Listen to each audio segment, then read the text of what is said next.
റാന്നിയിൽ വന്ന 2020 സ്ഥാനാർത്ഥി എന്താണ് പറഞ്ഞത്? ശബരിമല വിഷയം പറയില്ല എന്നാണ്. അങ്ങനെയല്ലല്ലോ, സ്വർണ്ണക്കൊള്ള പ്രധാനപ്പെട്ട വിഷയമല്ലേ ബിജെപിയുടെ. എന്തുകൊണ്ട് അതൊരു വീഴ്ചയാണെന്ന് ഞാൻ സമ്മതിക്കുന്നു. അത് ഒരു ലാക്ക് ഓഫ് ബ്രീഫിംഗ് ആയിരുന്നു. അത് ഞാൻ സംസാരിച്ചു, സാബു ജേക്കബിനോട് സംസാരിച്ചു.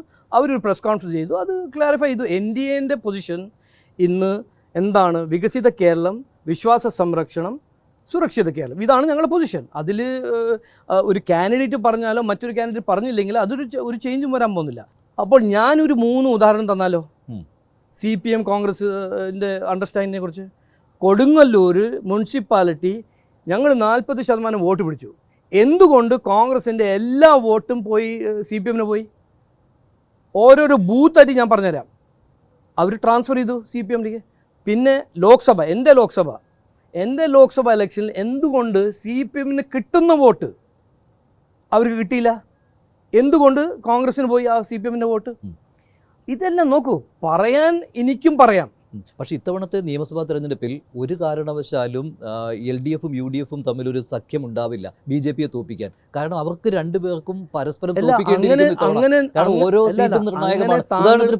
ഉദാഹരണത്തിന് പാലക്കാട് CPMന് BJP ജയിച്ചു വരുന്നതാണ് താല്പര്യം. കാരണം ഞങ്ങൾ ജയിക്കില്ല എന്ന് അറിഞ്ഞു കഴിഞ്ഞാൽ UDF ജയിക്കേണ്ടതല്ല. അങ്ങനെ താങ്കൾ കൺക്ലൂഡ് ചെയ്തിട്ടുണ്ടെങ്കിൽ പിന്നെ എന്നോട് ചോദിക്കേണ്ട ആവശ്യമില്ല. അങ്ങനെ നിങ്ങൾ ഇങ്ങനെ പൊളിറ്റിക്കൽ എക്സ്പേർട്ടായിട്ട് കൺക്ലൂഡ് ചെയ്തു എന്ന് വിചാരിക്കും, പിന്നെ എന്നോട് ചർച്ച ചെയ്തിട്ട് കാര്യമില്ല. ഞാൻ എന്താണ് നീ പറഞ്ഞത്? ഞങ്ങളും CPM തമ്മിൽ അണ്ടർസ്റ്റാൻഡിങ്ങോ എങ്ങനെയാണ്? അതൊരു ചിലപ്പം 2 നേതാക്കൾ ഒരു കസേരയുടെ അപ്പുറം ഇപ്പുറം ഇരുന്നുള്ള അണ്ടർസ്റ്റാൻഡിങ് ആയിരിക്കില്ല. പിന്നെ എന്താണ്? അതല്ലാതെ കാരണം അവരുടെ നിലനിൽപ്പ് പിന്നെ എന്താണ്? അപ്പം സതീശൻ പറഞ്ഞ എന്താണ്? ഞങ്ങൾ 2 പാർട്ടീൻ്റെ അണ്ടർസ്റ്റാൻഡിങ് എന്നല്ല പറഞ്ഞത്. ഞാൻ 100% പറയുന്നു, ഞങ്ങൾ എന്ത് നടന്നാലും, ഞങ്ങൾക്ക് 0 സീറ്റ് കിട്ടിയാലും CPMൻ്റെ ഒപ്പം കോൺഗ്രസിൻ്റെ ഒപ്പം ഒരു അണ്ടർസ്റ്റാൻഡിങ്ങിൻ്റെ സാധ്യത മൊട്ട പൂജ്യമാണ്. കാരണം ഞങ്ങളുടെ ഐഡിയോളജി, ഞങ്ങളുടെ കാഴ്ചപ്പാടും അവരുടെ കാഴ്ചപ്പാടും അവരുടെ അണ്ടർസ്റ്റാൻഡിങ്ങും തമ്മിൽ ഒരു കൺവേർജൻസും ഉണ്ടാവാൻ അതിൻ്റെ സാധ്യതയില്ല. ഇതൊരു പ്രചരണമാണ്. ഞാൻ ഒരിക്കൽ കൂടി പറയുന്നു, ഇത് ഒരു പൊളിറ്റിക്കൽ സ്ട്രാറ്റജിയാണ്, അവരെ ഇലക്ഷൻ മാനേജ്മെൻറ്റ് സ്ട്രാറ്റജിയാണ്. ഇത് തെലങ്കാനയിൽ നടന്നു, ഹരിയാനയിൽ നടന്നില്ല. തെലങ്കാനയിൽ നടന്നു, മഹാരാഷ്ട്രയിൽ അവർ ട്രൈ ചെയ്തു, നടന്നില്ല. ഇവിടെ ട്രൈ ചെയ്യുന്നു. ഇവിടെ ട്രാജഡി എന്താണ്? മാധ്യമ സുഹൃത്ത് അതിനെ പിടിച്ച് അതിനെ ആംപ്ലിഫൈ ചെയ്യാൻ നോക്കുന്നു. ഇത് എങ്ങനെയാണ് ഈ ഇലക്ഷൻ്റെ ഒരു ഇഷ്യൂ? ഈ ഇലക്ഷൻ്റെ ഇഷ്യൂ എന്താണ്?